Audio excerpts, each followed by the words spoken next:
Donc je m'appelle Maxime Fouillel, je suis data architecte chez Belbacar depuis fin 2014. Donc voilà, je gère une équipe au sein de l'équipe architecture, donc en gros c'est le terme archi pour dire DBA. Voilà. Un petit agenda, c'est pareil, je vais regarder là, sinon je vais avoir un petit torticolis. Un petit agenda rapidement, quelques mots sur Blablacar, un peu de contexte sur l'infra. Ah oui, j'ai oublié de dire, la présentation à la base elle s'appelait haute disponibilité pour les bases de données, mais l'idée c'est que là je vais présenter tout ce qu'on a fait en termes de service discovery, et donc ça concerne vraiment tous nos services dans notre infra, donc j'ai élargi un peu en disant back-end, même si je vais prendre un exemple à la fin sur MySQL, j'ai voulu quand même élargir le nom pour pas restreindre. Donc un peu de contexte sur notre infra et ensuite quelques piliers clés de la haute dispo avec un exemple sur MySQL. Pourquoi MySQL? C'est que les nouvelles bases de données offrent des possibilités vraiment dans leur code source sur la haute dispo, la service discovery, des choses comme ça. Donc MySQL, on a dû vraiment tout faire from scratch, donc c'était le sujet intéressant. Blablacar, j'espère que vous connaissez tous. Donc on est une application de covoiturage, on met en relation des gens pour des trajets longue distance. Donc on est multiplateforme, du moins iPhone, Android et web app. Donc on est une communauté de 40 millions de membres et on est dans 22 pays. Concernant un petit peu ma partie, c'est toujours intéressant d'avoir quelques chiffres. Donc on gère en termes de... Moi je gère vraiment que les bases de production, donc la prod data, ce qu'on appelle, je gère pas les bases de données analytiques. Donc en termes de découpage, on a donc le MySQL pour vraiment les core data, même si on tend à bouger beaucoup de données vers du Cassandra pour notamment les problématiques de distributivité. On a beaucoup de Redis, évidemment pour tout ce qui est volatile, donc les caches, voilà, tout ce qui est volatile au sens large. Voilà, j'avais corrigé ça, c'est très bien. De Elasticsearch pour la search, donc voilà, très classique. Et ensuite, on a du Postgre parce qu'on fait beaucoup de géo pour calculer des algos sur des cartes, puisqu'on est une société qui fait voyager les gens. Et un peu de Couchbase qu'on utilise en mode même cache persisté pour stocker les sessions PHP. Les deux slides qui suivent, c'est pour donner un peu de contexte à la presse, parce que la presse est vraiment axée sur la service discovery, mais du coup j'ai voulu présenter un peu l'écosystème de notre infra pour comprendre un peu mieux qu'est-ce qu'on fait. Donc depuis 2 ans, comme Karl l'a dit, on est passé 100% en conteneur pour tous nos services, que ce soit du stateless ou du stateful. Et donc notre infra, l'écosystème ressemble à peu près à ça, donc j'ai essayé de détailler tout en un slide, c'est assez difficile, pour le coup je vais me mettre là. Donc on va partir de la base, on va partir du hardware. Donc on a un seul type de serveur, comme ça c'est très facile à scaler, on a une référence et on peut l'acheter en masse. On a par contre 3 profils de disque, sans données, donc juste 100 Go pour stocker le système, un autre profil pour stocker de la donnée, donc on va faire un Tera 5, et un autre profil pour stocker un peu plus de données. Mais voilà, l'idée c'est d'avoir un seul profil hardware, sur lequel on installe donc du CoreOS, comme Karl vous l'a dit, donc un OS minimal qui est fait pour faire tourner des conteneurs Rocket. Au-dessus de ça, ça passe comme ça. Au-dessus de ça, on fait tourner nos petits pods Rocket. Donc les pods, donc c'est un agrégat de conteneurs pour fournir un service. Donc les pods sont les carrés verts et les conteneurs sont les petites billes plus claires. J'ai mis 2 exemples de pods. Donc un conteneur, ça va représenter un process d'exécution, donc typiquement un conteneur MySQL Server, un conteneur pour le monitoring et un conteneur, on va dire la PHP ou Nginx. Et par contre le pod, ça va être, on va agréger ces conteneurs pour fournir un service. Donc au sein d'un pod, on va partager le même namespace réseau, donc ça veut dire qu'il y a une IP par pod, et du coup tous les conteneurs vont se parler en local entre eux, et aussi ils vont partager le même contexte d'exécution, c'est-à-dire que si par exemple le conteneur de monitoring tombe, il va emporter avec lui tout le pod MySQL. En haut, à gauche, Je vous ai mis un tout petit mot sur ce que j'appelle le service code base. C'est juste pour dire que tous ces conteneurs-là, donc qui s'appellent ACI en requête, sont développés donc à la maison, donc par les développeurs et les architectes, sont buildés aussi avec nos propres outils, et donc sont une fois buildés stockés dans un conteneur registry.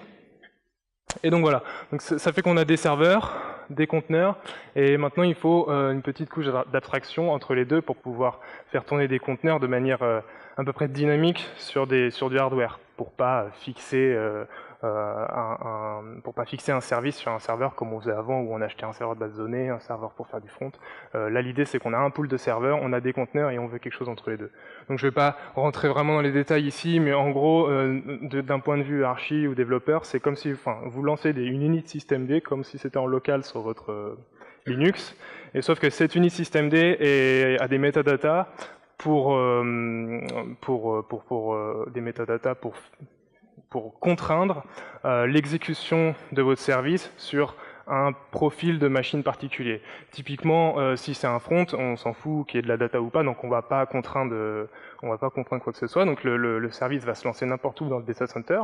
Si c'est une base de données qui fait 1 Tera 5, on veut qu'elle tourne déjà sur un serveur qui a du disque, et aussi on veut que quand elle s'éteigne, elle se redémarre au même endroit pour éviter de transférer 1 Tera 5 à chaque reboot. Donc du coup, on va ajouter des métadonnées en disant telle position et de rack et de serveur. Et donc on peut le lancer comme ça, mais c'est complètement abstrait. Du coup, toute cette partie fleet pour les gens qui font du conteneur est remplaçable et tend à être remplacé par du Kubernetes. Voilà. Donc le sujet de la présentation, c'est la service discovery. Donc là, j'introduis juste ça là-dedans. Après, on en parlera plus en détail dans le next slide. Donc en gros, vous voyez que dans chaque pod, on a un conteneur Nerve. Ah, test de tremblement moyen. On a un conteneur Nerve qui va reporter le statut du conteneur dans un registry. Donc typiquement, on va reporter le statut du serveur MySQL dans un registry, donc dans Zookeeper, dans des clés de service. Donc chaque pod a un conteneur Nerve. Vous voyez que le front aussi en a un. Et par contre, si un pod veut parler à d'autres pods, il va utiliser un conteneur Synapse qui va lui aller lire dans du Zookeeper pour aller parler par exemple à la base de données. Donc voilà, c'est juste, j'ai voulu rajouter ces 3 éléments-là dans ce slide, mais on va le détailler tout au long de la presse. Donc, comment ça se passe en détail ? On a une application, donc là on a une application web qui veut parler à une base de données. Comme dans beaucoup d'infrastructures, on va parler via un HAProxy, sauf que la petite particularité dans notre infra, c'est que le HAProxy n'est pas central, mais est dans chaque client, et embeddé dans le Synapse. Donc vraiment, le HAProxy est dans chaque pod qui veut parler à quelque chose. Voilà. Donc du coup, la service discovery, c'est 3 éléments, du Nerve d'un côté, du Zookeeper et finalement du Synapse. Comment ça se passe? La base de données, pour rendre tout ça dynamique, la base de données, donc elle a son Nerve, et le Nerve, qu'est-ce qu'il va faire? Il va aller exécuter des checks pour aller voir la santé de la DB, donc, ou de n'importe quoi, ça peut être juste un check TCP. C'est bon. Ça peut être juste un check TCP, ou ça peut être des checks un peu plus compliqués, comme on va voir, on va regarder les requêtes lentes, ou vraiment pour voir si le service est prêt à accepter des données, des requêtes, sorry. Ce qui est important, c'est qu'au niveau de la configuration Nerve, on va dire, tu vas surveiller donc ton back-end, et surtout tu vas le reporter, cette surveillance, dans une clé de service donnée. Donc là, pour l'exemple, j'ai pris une clé de service toute simple, c'est /database. Donc en gros, si le check est bon, le node 1 va s'enregistrer dans le pass /database. De l'autre côté, on a donc notre pod de front avec son Synapse, qui va être configuré, lui, pour aller surveiller le /database, parce qu'il veut parler à la base de données. Et il s'en fout de savoir s'il y a un nœud ou s'il y en a 1000, il veut juste parler à une base de données, donc il va surveiller un /database. Donc il va surveiller un /database, et Synapse est fait pour surveiller une clé dans Zookeeper, et dès qu'il y a du changement dans cette clé, une création ou une suppression, il va reloader son HAProxy local avec les nouvelles confs, donc avec tout ce qui est disponible à l'instant T. Voilà, donc c'est comme ça que fonctionne notre service discovery, vraiment pour tous nos services. Dès que quelque chose veut parler à un autre quelque chose, on utilise du Nerve et Synapse. Voilà, donc on va passer juste à 10 minutes, pas mal. On va passer juste à un exemple, du coup, ce qu'on a fait sur MySQL. Ah ouais, il faut savoir, juste je reviens là-dessus, Nerve, Synapse sont deux produits qui ont été créés à l'origine par Airbnb, qui s'appellent SmartStack en fait, c'est leur stack de service discovery, qui est développé en Python il me semble, et qu'on a complètement refondu et qu'on a appelé GoNerve GoSynapse, super original, parce qu'on l'a recodé en Go et du coup on a mis tout ce qu'on voulait dedans pour faire les choses de manière évoluée. Tout ça c'est open source, hein. Les builds de conteneurs, le deploy des conteneurs, le GoNerve, le GoSynapse, vous pouvez le trouver sur GitHub de Blablacar. Donc trois piliers que je vais présenter, que je considère à respecter pour les backends en général. Le premier pilier c'est assez philosophique, hein, abolish slavery. L'idée, plutôt que de dire juste faut pas faire de master slave, l'idée c'est de dire que pour réussir, il faut que tous les nœuds d'un même cluster aient le même rôle. Bien sûr, c'est faire au maximum que tous les nœuds du cluster aient le même rôle, parce que des fois il y a des cas particuliers, mais il faut vraiment faire en sorte de vulgariser vos ressources et d'arrêter de faire un nœud qu'on n'a pas le droit de toucher et qu'on met un jour une fois par an, et les autres nœuds où là on est free party, ils sont bien un jour et tout. Et l'idée c'est que dans un même cluster, il faut que tous les nœuds soient identiques. Donc juste pour revenir sur l'exemple, pour partir un peu sur l'exemple MySQL, parce que c'est assez compliqué de faire ça avec du MySQL. Juste historiquement, donc un peu historique, c'est la base principale de Blablacar pour le moment. Donc on stocke les tripes, les paiements, les users, tout ce que vous voulez. On utilise la réplication synchrone et un peu de réplication asynchrone. Et donc la réplication synchrone est powered by Galera. Je vais faire une petite pause. Pardon.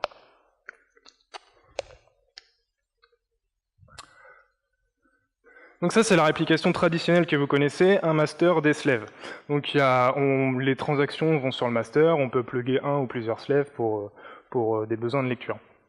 Donc il y a deux problèmes à cette topologie-là, c'est déjà la manière asynchrone de base. Ça veut dire qu'il faut gérer le lag de réplication dans votre application, ce qui est quasiment jamais fait. Et surtout mon problème à moi, c'est le gros SPOF du master qui fait que on ose c'est vraiment un cas particulier à gérer et on n'ose jamais toucher à son master. Il y a plein d'outils qui existent pour faire du switch de master slave, mais on n'est vraiment jamais trop serein quand on touche à ce genre de choses. Donc nous on a fait le parti pris de partir sur la réplication Powered by Galera. Donc tous les nœuds sont identiques. On a juste plugué dessus ce qu'il faut pour faire tourner du Galera. Donc on a un cluster synchrone Galera. Donc toutes les écritures peuvent aller sur n'importe quel nœud. Alors ça c'est la théorie. En vrai il faut jamais faire ça. Il faut toujours écrire sur un nœud à un instant T. Au maximum, parce que ça supporte le multi-écriture, mais vous allez avoir des pertes de performance. Donc je vous conseille d'écrire toujours sur un nœud, et après, si ce nœud il est perdu, les écritures basculent sur un autre nœud, ça va pendant les quelques secondes, ça va être transparent pour vous, mais par contre, n'activez pas de l'écriture sur tous les nœuds, c'est vraiment le conseil. Donc l'idée, c'est qu'on peut écrire sur tous les nœuds, et que, comme c'est synchrone, il n'y a pas de réplication de lag. Donc on n'a pas de SPOF et pas de lag. Voilà, donc pour nos clusters production MySQL, on est sous ce format-là. Donc on vulgarise vraiment les ressources en disant le nœud il n'a pas de rôle particulier en fait. Aujourd'hui il prend les écritures, dans un quart d'heure il peut tomber, ça sera un autre qui prendra les écritures, c'est géré par le cluster. Alors ensuite, comment est déclaré justement Nerve 6 minutes. Comment est déclaré Nerve, comment on déclare nos deux services dans la service discovery. Donc là, je reprends l'exemple d'un nœud MySQL qu'on veut déclarer dans un service qu'on va appeler MySQL main 1. MySQL, sorry. Donc, comme il n'y a pas de rôle particulier pour un nœud, ils vont tous se déclarer avec les deux possibilités. Donc, ils vont tous déclarer deux services, un read et un write. Et donc, les seules modification qu'il y a dans cette conf, parce que vous voyez que c'est le même check MySQL, hein, ça va être un select 1 pour voir si la DB est prête, c'est le reporter, donc le service de lecture. Donc on va enregistrer les informations du nœud dans une clé pour les reads et les informations du write, dans les informations du nœud aussi dans les clés du write. Juste très vite fait aussi, la seule différence ici, c'est que pour le write, on enable d'une option de HAProxy. On va tous déclarer les nœuds en backup, ce qui fait que par défaut, si tous les nœuds sont en backup, seulement le premier nœud va prendre l'activité, ce qui va nous permettre justement de fixer l'activité d'écriture sur un seul nœud du cluster. Donc qu'est-ce que ça donne au niveau Zookeeper, donc dans notre registry? Si on fait un ls donc de notre service MySQL main read, on va bien voir nos 3 nœuds parce qu'ils sont tous les 3 up. Et si on met un peu plus en détail, donc dans chaque clé, on retrouve un peu les infos du nœud, donc enfin son IP, et aussi le poids, parce que Nerve fonctionne avec des poids, on peut mettre plus ou moins le serveur en prod. Alors côté client, comment ça se passe? On a notre Synapse, donc dans notre pod de front, et donc lui, il veut utiliser la base de données en lecture et en écriture. Donc qu'est-ce qu'on va faire? On va lui dire que tu vas aller surveiller un pass de lecture et que tu vas aller surveiller un pass d'écriture. On va déclarer ces deux backends sur 2 ports différents pour que dans la conf de l'application, qui est là, on parle en local, donc sur notre HAProxy local, mais par contre sur 2 ports différents pour bien router vers le bon truc. Juste les options que vous voyez, je vous ai parlé qu'on affichait tout en backup et on fixait le premier nœud pour l'écriture. Donc là, en fait, c'est juste une petite option qu'on a développée dans Synapse pour que tous les nœuds soient triés pareil dans tous les HAProxy de tous nos clients, parce que sinon ça peut dériver. Du coup, vous avez beau fixer sur le premier nœud, si c'est pas les mêmes ordres dans tous les services, ça va pas. Et là, c'est juste un petit tweak aussi pour exclure justement le nœud qui prend les écritures du pool de lecture. Ça peut être pratique. Donc quand ça donne quoi dans nos HAProxy? Voilà, ça, on a juste 2 backends avec les deux lectures en vert parce que c'est du load balancing et les 3 en backup en bleu. Donc l'activité va aller sur le premier. Le deuxième pilier, c'est Be Quiet. Donc l'idée, c'est qu'un nœud qui est froid, quand il arrive en prod, il ne doit pas vautrer votre application, et c'est des fois le cas. Et quand vous avez des conteneurs qui rebootent toutes les semaines ou plusieurs fois par jour des fois, l'idée c'est de le faire de manière cool, quoi. Donc on a développé une option dans Nerve qui va nous permettre d'exécuter un script et qui, tant que ce script est pas valide, va pas mettre le serveur en prod. Donc là en gros on va reporter les slow queries. Juste une petite démo, c'est une vidéo, hein, pas de... donc là, on va lister, donc ça c'est un outil interne BBC comme le Baker, hein. On va lister un peu l'état du cluster à un instant T, donc le MySQL main, on a 3 nœuds, avec chaque nœud report dans 2 clés de service différents, le read et write. On voit que là c'est full patate et ils ont tous en prod à 255, mais imaginons qu'on veut mettre le nœud 1 en prod et que du coup il est pas dans ce pool là, du coup ça se passe à droite. Et on va voir en gros l'utilisation du script précédent qui fait qu'on va pouvoir mettre en prod et retirer de prod si quelque chose va pas bien. Voilà. Donc là on le monitor. Donc il arrive en prod avec un poids de 0, il commence à prendre des process, il commence à prendre de plus en plus de process. Tout d'un coup on détecte une slow query, donc on le sort de prod. Vous voyez là il a redescendu à poids 0. Et voilà, on fait ça tant qu'il n'y a pas de slow query, donc là il n'y en a pas. Et une fois qu'il est à 255, on attend un timeout, je ne sais plus combien c'est quelques minutes, et après on arrête de checker. Dans la pratique, c'est vraiment comme ça, hein. Dans la pratique, il y a le premier burst, mais c'est à la rigueur 2, mais c'est vraiment minime. Une minute.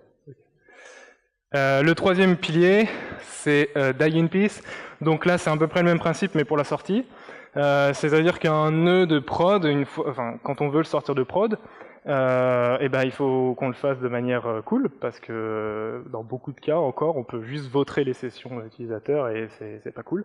Donc en fait, ce qu'on va faire, on va juste regarder s'il y a des sessions. Donc en fait, quand on va éteindre le serveur, on va dans un premier temps baisser son poids au minimum pour qu'il arrête de prendre une session, et en plus on va surveiller ses sessions actuelles pour éviter de casser des trucs qui sont en cours. Et une fois que c'est bon, on le sort des prod. Voilà. Donc si on revient de manière plus globale, pour donc gérer vraiment de la haute dispo, on utilise vraiment tous les concepts que je vous ai présentés, c'est-à-dire qu'on vulgarise nos ressources, on a un type de hardware, on fait du conteneur, on fait pas de master slave, comme ça on peut vraiment shooter tout à n'importe quel moment. On utilise les produits Nerve Synapse que je vous ai détaillés ici, et après on fait du Graceful Restart, donc avec les options qu'on a développées en interne. Et voilà, les systèmes de poids, on regarde les slow queries, enfin, c'est vraiment plein de microsystèmes qui fait que votre rendu à la fin, il va être, il me reste 2 secondes, 1 seconde, il va être bien. Voilà. Merci. Merci.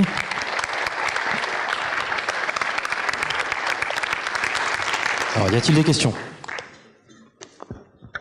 Oui, j'ai une question sur sur la petite vidéo qu'on a vue passer où d'un seul coup on a détecté une slow query et à l'itération suivante il n'y avait plus aucun process sur le. Ouais, après c'est du PowerPoint. Hein. Oui, c'est ça. Je voulais savoir ce qu'il advenait des 15 process qui étaient en cours. Est-ce qu'on les laisse terminer tranquillement? Bon, là, regardez, là il y en a 20. On détecte une slow query, mais après donc on le vire de prod. Là, oui, c'est ça. Ah oui, pardon. Mais par contre, les process continuent à vivre et descendre petit à petit, jusqu'à temps que là, ils reviennent. Du coup, ça re-augmente. D'accord. Alors, là, c'est assez utopique. Hein. Enfin, c'est pas assez utopique, mais je veux dire, là, j'ai mis une itération avec une slow query. Ça peut être des petits bursts de quelques slow queries. Hein, mais D'accord. Qu'est-ce qui représente le poids en fait à ce moment-là, Alors ça, c'est donc une option de Nerve donc Nerve, c'est ce qui va présenter la santé du service à un instant T. Et donc lui, il va jouer avec les poids et les poids seront après des poids dans HAProxy. Qui va mettre plus ou moins de charge sur les serveurs. D'accord, donc on le met à 0, on dit il est en très mauvaise santé et on le laisse revenir tranquillement. J'ai compris. On le sort de prod plutôt, ouais. Sur la rubrique Die in Peace, ouais. On est bien d'accord que le gros ennemi c'est les sessions qui se terminent tranquillement, quoi. Quelle stratégie vous avez pour déterminer que c'est vraiment fini et que le mec il viendra plus? En fait là c'est plutôt simple, c'est qu'on fait du PHP. Donc du coup les sessions elles sont plus recréées de point de vue back-end. Moi je vois plus de sessions créées dès qu'on annonce plus le back-end. Après je pense que si on utilise des langages genre Java et tout, qu'on a plus des pools de connexions, des connexions persistantes, c'est un peu plus problématique.